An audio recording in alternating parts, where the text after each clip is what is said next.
change. Thanks to Old Books for having me. Thank you, Schuler, for coming all this way. Thank you, Taylor, too. I'm going to read 3 sections from the book. This first section requires just a little bit more context. Actually, they all do. Just briefly, Red is David's best friend from the war and from his childhood. Samuel is his son, Helena's his wife, Macha's the family dog. They've all just come back from a funeral.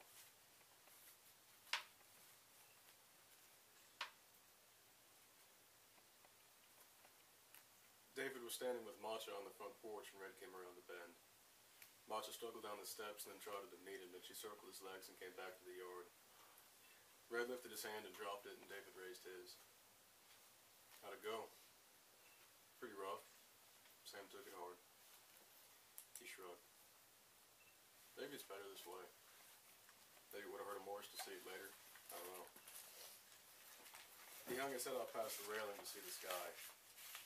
It wasn't long after mid-afternoon and the sun was still far from the western horizon. You want to come riding? There's a little work to do. Sure. Let me go inside and tell her.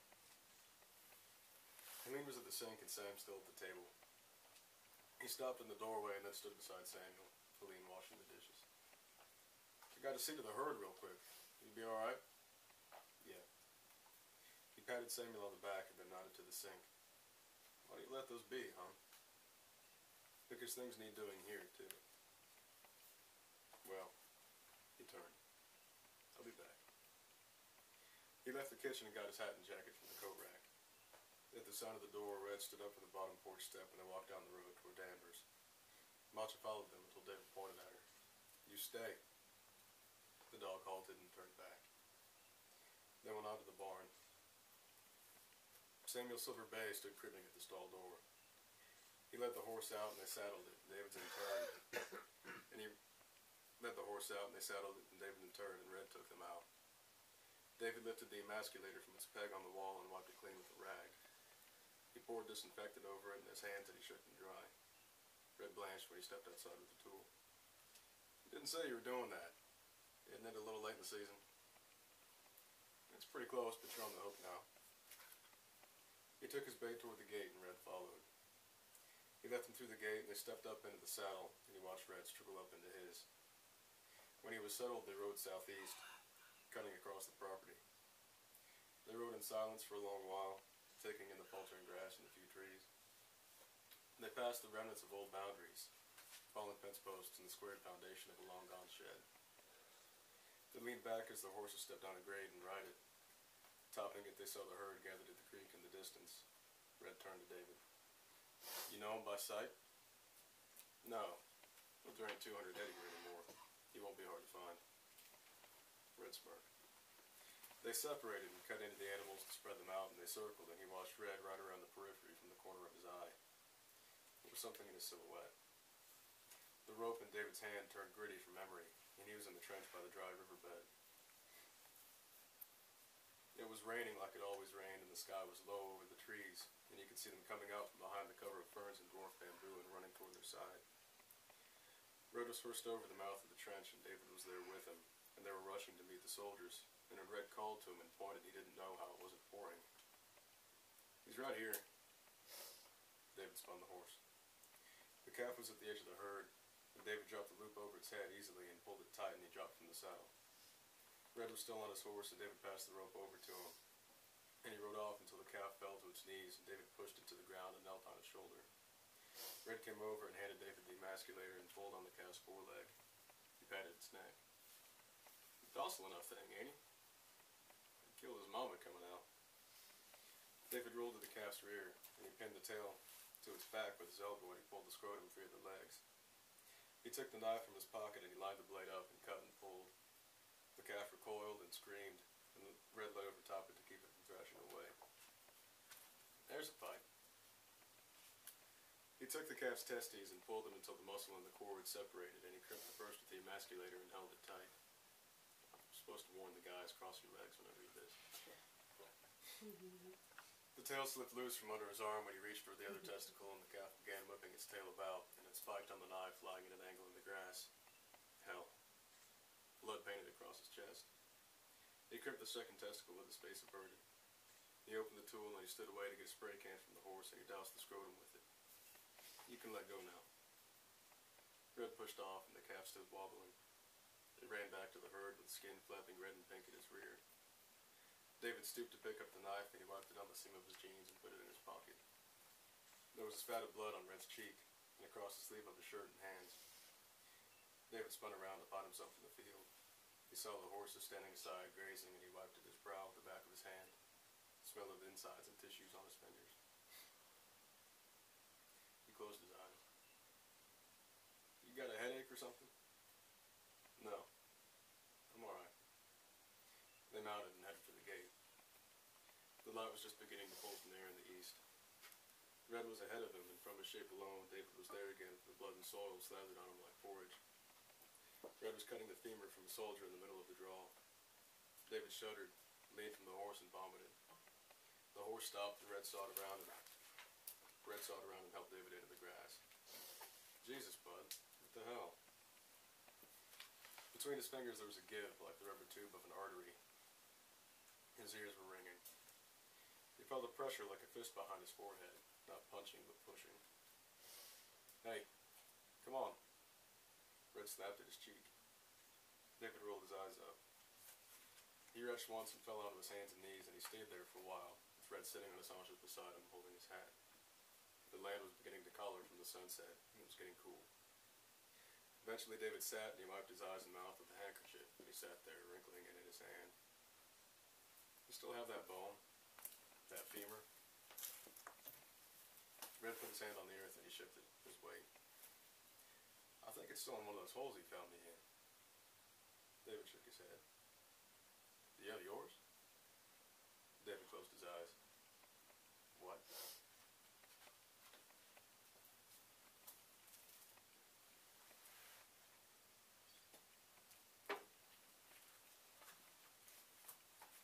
The second section doesn't get too far in. Actually, I think it's 30 pages later. One of the primary antagonists that David faces is actually the weather. Climate's changed such that the Midwest turns into a dust bowl all over again, like it did back in the 1930s. And this is David's first encounter with a dust storm, a real big dust storm.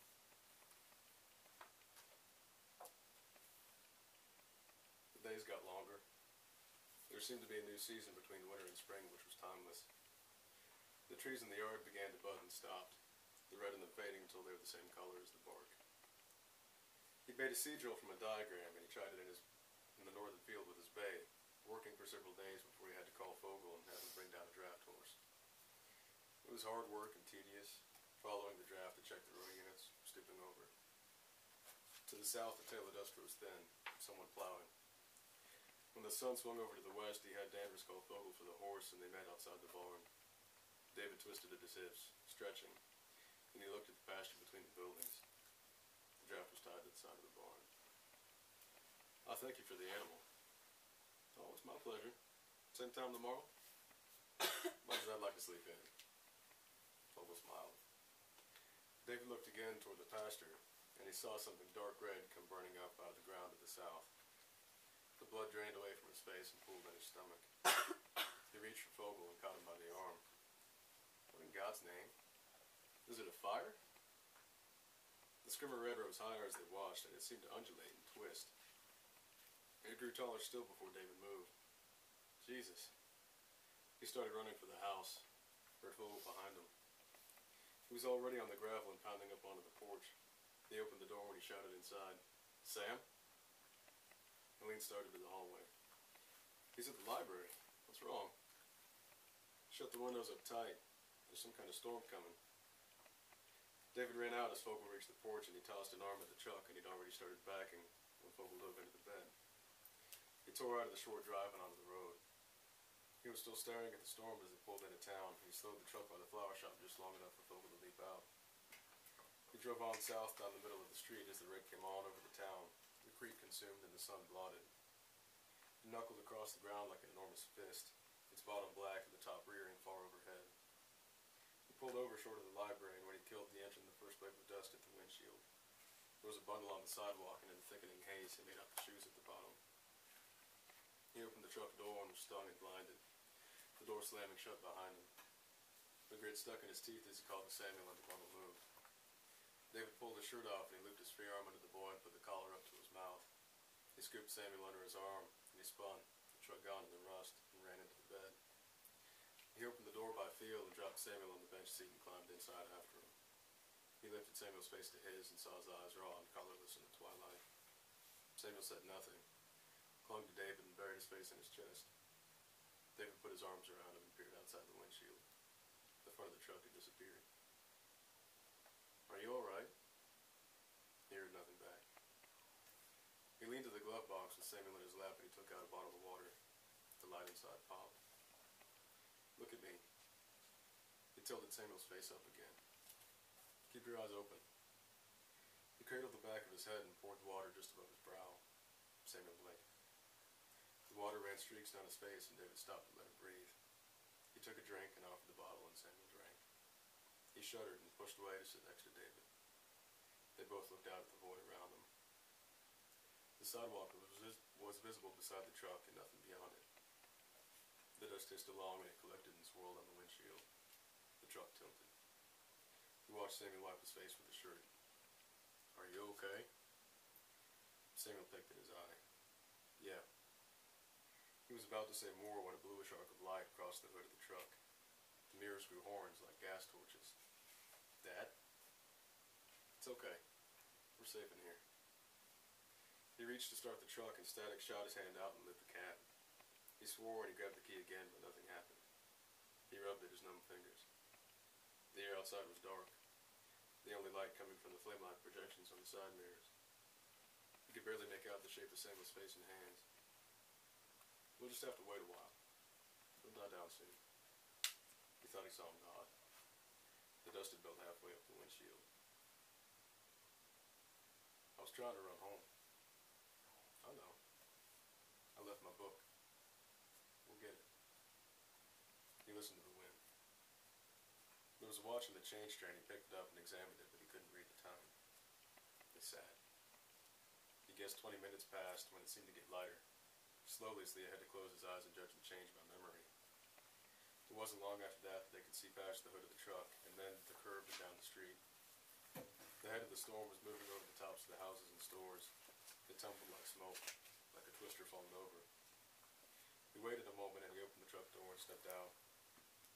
Samuel got out on the other side and walked around to him and they stood in the street. He'd stopped the truck half on the sidewalk.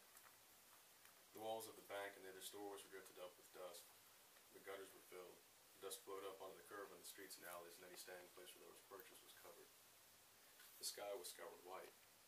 The sun itself seemed raw.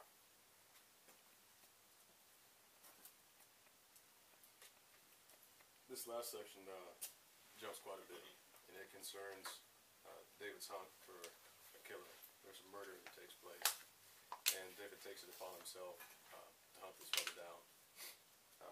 He has few leads, but what he decides is an actual lead is this fellow named Murphy, a druggie who has stumbled across his property a couple of times.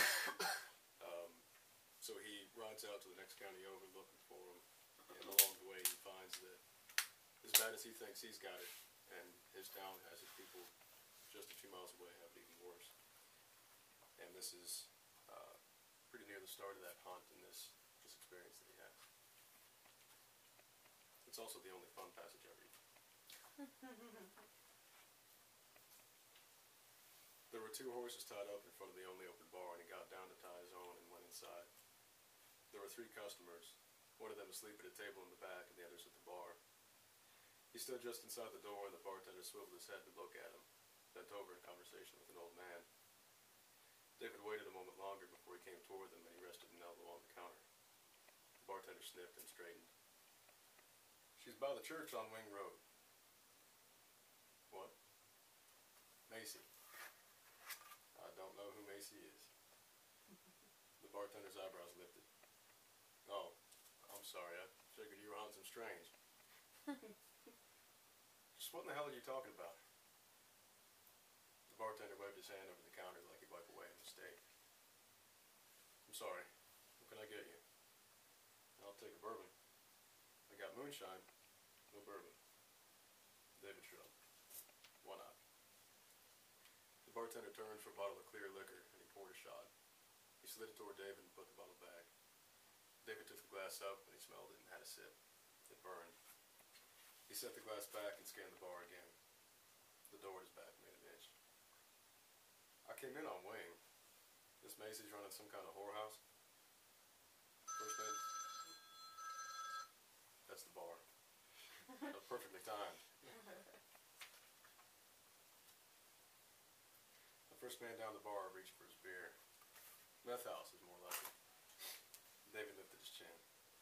He drank half the glass and he held his breath until his throat unclenched. She's a druggie? Sells herself for it. Used to be a hot piece. The bartender was watching them both and nodding sadly. David tilted his glass and set it back. You guys know anything about a fellow named Murphy? I can't say I do. The bartender rested against the shelf behind him. Murphy who?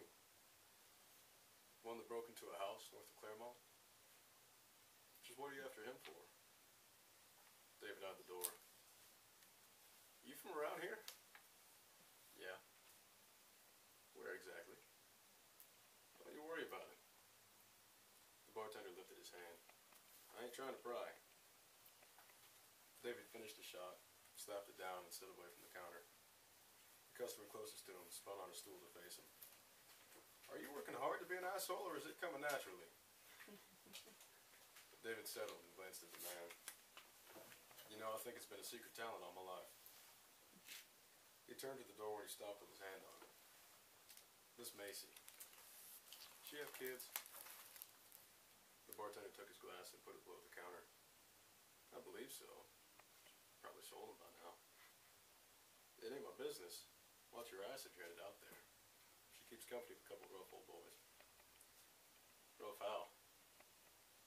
Well, I heard they tied a customer to a chair once. They started a little campfire out in the field and sat him over it. You're kidding me? David wrinkled his face. No. I heard they didn't even set him on fire directly. They let him go once the fire burnt through the ropes. David shook his head. He went out. It looked as though no one had come by. The air itself outside was unmoved. The city was dark but for a few one-shot streetlights. Riding the way he'd come, he passed a strip mall and a few empty restaurants and houses. Beyond them, he was in the country. He got down from his van, he walked along a creek half a mile from the church and tied it to a tree. Back on the road, he checked the chamber on his rifle and he held it in his hand by the stock. The church was dark and rounding it, the house was as well. He went up the front steps and he drew his knife and he blasted at the door with the handle. There was no answer. He kicked the door and it broke straight off its hinges with him following it, like he'd ride it into the room. It was pitch dark inside. He could barely see the staircase and to the left, the black of a hallway. The door rattled on the floor when he stepped off it and walked deeper in, his hands seeking. In the middle of the room, the hair on his neck stood up and he looked toward the stairs. There'd been a sound. Who's there? David eased the rifle out from his side and raised it. It was a man's voice. I got a gun trained right on you. David guided the rifle back to his shoulder, aimed for the voice. Same here. Bullshit. Shoot then. There was no answer for a moment. We don't got any drugs. I'm not looking for drugs. Is this where Macy lives? Yeah. She know a guy named Murphy? He waited. There was a sound from the back of the house. He slid farther from the open doorway and the little light cast. There was a sound of metal on wood and he guessed the man had set his gun on the banister. Whispers. A shadow came through the door and rushed toward him and David toppled over. His shoulder struck a doorway and his knee slipped across tile and he punched into the trunk of whoever was atop him. Struggling to stand up, he found the person's head and he took it two-handed and hauled it toward the wall beside them and it bounced off with a cry. He stood and he gave a look toward the stairs and he saw another shadow. The attacker cut an elbow at him, at his shin, and David reached down and grabbed the arm and pulled the man into what he guessed was the kitchen.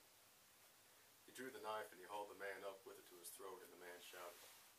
They backed together to a countertop and then a match popped in front of them. David winced, saw a man holding a shotgun and a woman behind him holding a match.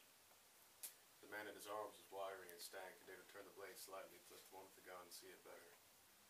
The match went out. Swirls of blue and the black. Light another. His attacker squirmed. Please don't kill me. Light another match.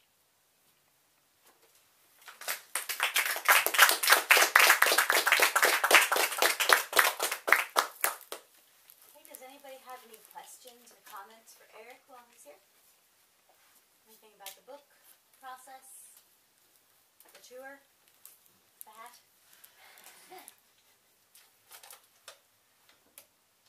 One question. Did you start with the book? Did you start with a certain image? How did you come up with the story? Where did it start? What's the story of this book? I got really lucky. The story started on the first page. Yeah. I had this image of a dream, just this hallucinatory state. His dream is almost one of those fever dreams that you have when you're taking a nap and it's hot. I saw if you remember it, the image of corn cobs turning into teeth. Yeah. That came to me, and I opened the story with that. Right. So he's having this dream, and it encapsulated everything. It begins with him riding a fence, which is David's vain struggle, to maintain some Right. sense of society. It's really little on the nose. And his desire to protect Sam, and his propensity toward violence even is in that, in Right. the violence of the dream itself. It started there, and the deeper stuff, David's background, and some of the other characters and the plot devices came before and after.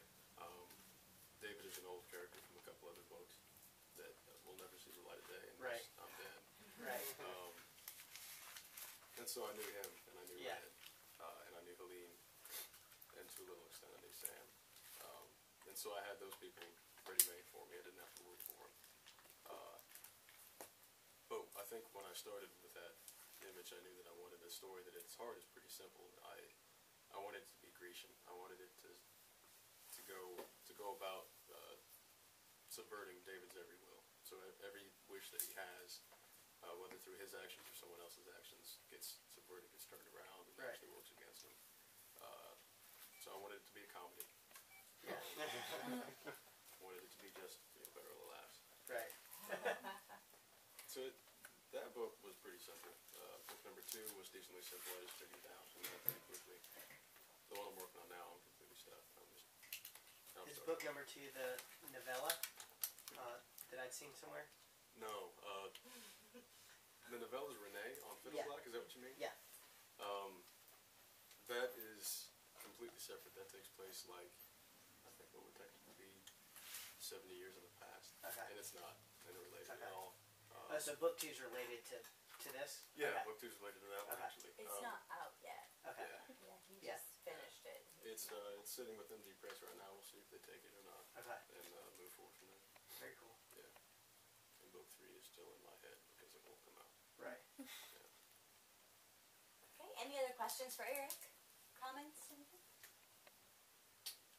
When you were writing that, it sounds like you're obviously taking place a little bit in the future, although not too far.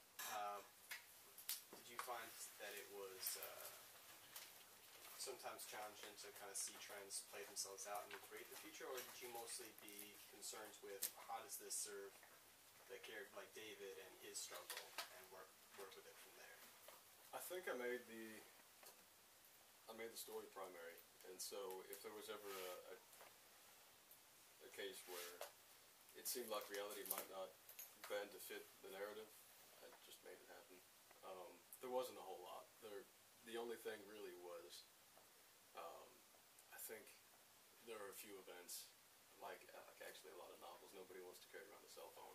And novels, Right. How am I going to deal with this piece of technology that Right. solves every problem you have? Yeah. Dude's stuck in a basement trying to escape from something. All you have to do, this is MacGyver. So Right. you just pull it out and say, Wikipedia, how do I mix these 2 barrels to form a bomb? Simpler problems in this book than that. Mostly just, he can call across the county and the problem solved. It was actually relatively simple to do that. In the case of a problem that's ubiquitous like cell phones, I just said companies they fell under. They went under. Costs got too high, demand got too low. much. So I made it economic, which I think is pretty plausible.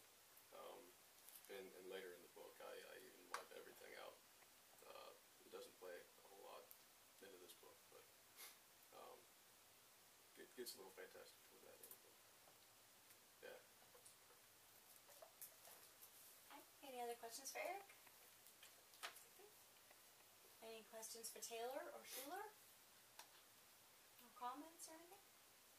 Something that I think is really great about what you're writing, and it started from the minute you started speaking, before you even started reading, is that you said that the greatest enemy is the weather, and that had me kind of giggling because, I don't know, I really like the idea of very southern, like, small town tribal literature, and in some ways I think that the closest link that you have to that kind of thing is, like, the cowboy culture. I think it's funny how it used to be like cowboys versus Indians, and now like the people who are closest to the land in our culture are the cowboys. Like they're, you know, very, I don't know, I'm getting really nervous like speaking. It's just like you look for wisdom of the land and of how to do husbandry to these sort of like small town, just rough men, and I don't know, I think it's really cool that you're able to explore that in literature, because I think that that's a culture that lends itself to secrecy. I don't know, like, that's my thought on that. I probably really like the book. It does a lot with that. Yeah, and one thing that's sort of neat about having to combat the weather is that you obviously can't. Yeah. All that you can do is make do with what you got, and so the way that they do that is they start implementing smarter farming techniques that people don't always use even today. They quit plowing, they use cover crops, and the people that don't ruin things. They make things even worse. And this happened back in the 1930s. You had people who were rushing out to buy land, and they had no idea how to farm. And even the farmers back then had no idea that what they were doing was raping it. They were just completely ruining it. They were plowing up buffalo grass that was holding the soil in place. And when you plowed up every scrap of soil that you had, you would end up losing it the next time you had a breeze. And they didn't realize that. And they thought rain followed the plow, which is a lovely, lovely thought, but it's definitely not true. David knows that, thank God, and he quickly realizes that without oil and with the land as dry as it is, he's just going to have to cut back straight to subsistence. He's going to make very little money the way that the land is. And so the idea of farming for profit at that point is completely lost. He knows that he's just trying to survive. Where other people, I think, and I don't even get into this, but you could assume that other people who, for different reasons, flee to the countryside in the book, think that they're actually going to go out there, they're going to put on a cowboy hat, and they're going to ride around in a tractor, and they're going to make money. They're going to be some sort of corn baron or something, and all that they end up doing is making everything worse. And likely they either starve or they become the sorts of druggies and bandits that you see later in the book. Fun. And I did my best to be somewhat, to be pretty realistic about it. And so this might just happen 15 years from now. Who knows?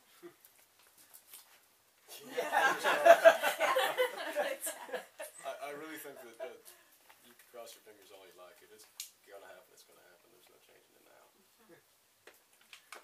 Any other questions or comments or Something funny anything for any? about the balls, maybe about castration. I can talk about that. So that's fun. At what point in your writing process do you normally find your titles?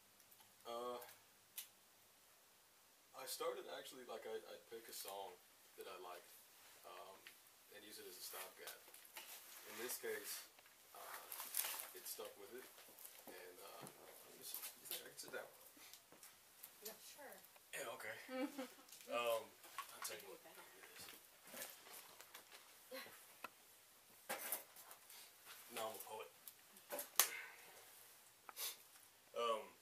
I started with this Above All Men, and the song is by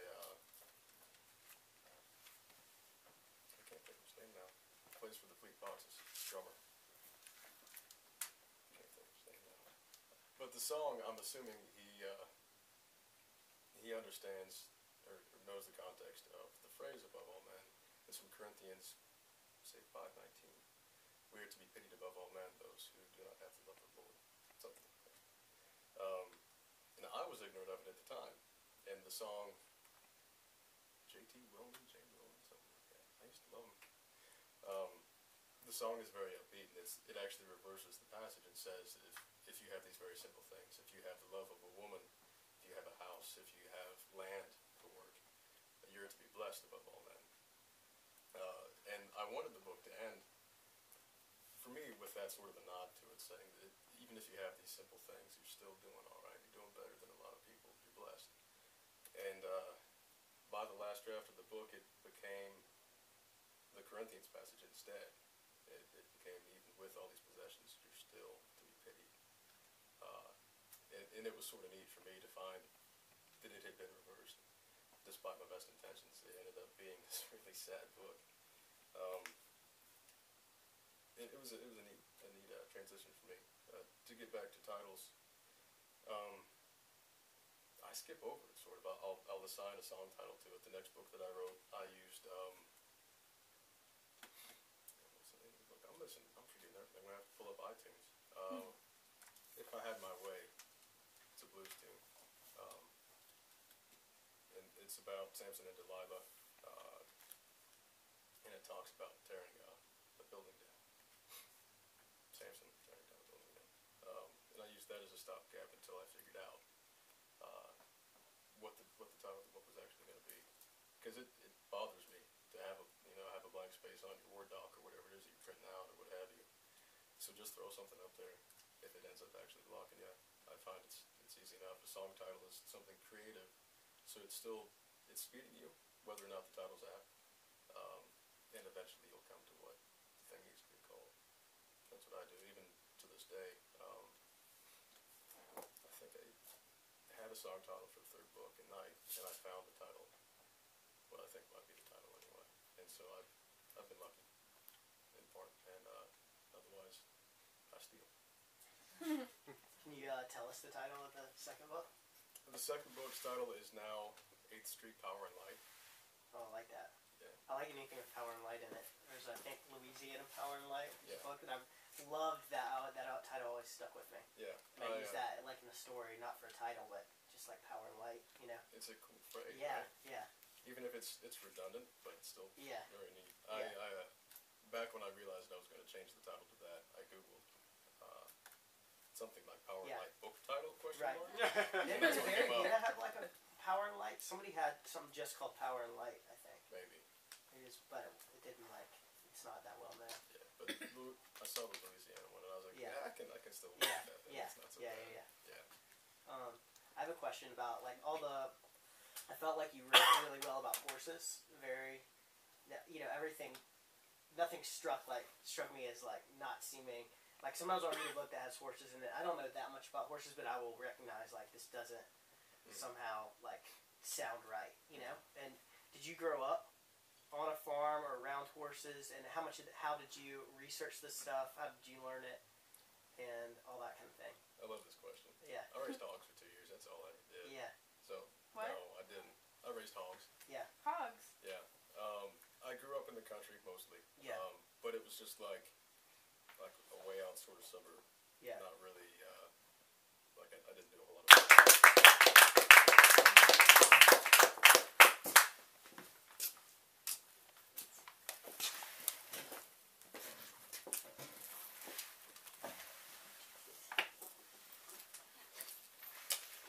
Right.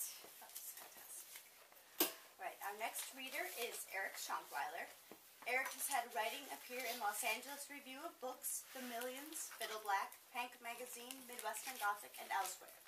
He received his MFA in fiction from University of California, Riverside, where he was the recipient of the Chancellor's